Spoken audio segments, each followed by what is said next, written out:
ఏపీలో కూటమి పాలనలో అరాచకాలు ఏనాడో తారాస్థాయికి చేరాయి. అయితే రెడ్ బుక్ రాజ్యాంగం అమలు చేస్తూ ఈ మధ్య మీడియా స్వేచ్ఛను కూడా హరించి వేస్తున్నారు. ఏపీ అసెంబ్లీ సమావేశాల ప్రారంభంలో కవరేజ్ కోసం సాక్షి ఛానల్ సహా 4ంటిపై ఆంక్షలు విధించడం చూశాం. ఇప్పుడు ఇవాళ శాసన మండలిలోనూ ప్రత్యక్ష ప్రసారాలు రాకుండా ఛానల్స్ను అసెంబ్లీకి అనుమతించలేదు.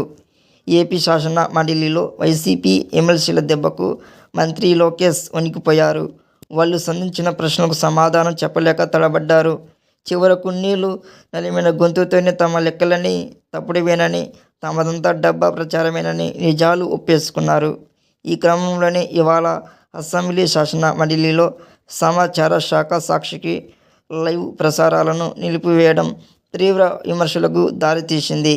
సాక్షి మాత్రమే కాదు, మరో 3 మీడియా ఛానల్స్ను లైవ్ ప్రసారం ఇవ్వకుండా అసెంబ్లీలోకి అనుమతించలేదు. కేవలం చంద్రబాబు, లోకేష్, పవన్ కళ్యాణ్ అనుకూలంగా ఉన్న ఛానల్స్కు మాత్రమే అనుమతి ఇచ్చారు. ఈ పరిణామంపై సాక్షి గళమెత్తింది. ఈ పరిణామంపై తీవ్ర విమర్శలకు వెల్లువెత్తాయి. ప్రజా సమస్యలను ప్రశ్నించే ప్రతినిధులను చూపించేందుకు అనుమతి ఇవ్వాలని పోరాడింది. ఈ దెబ్బకు కూటమి ప్రభుత్వం దిగొచ్చింది. I&VR ఛానల్లో శాసన మండలి ప్రసారాలు పునః ప్రారంభం అయ్యాయి.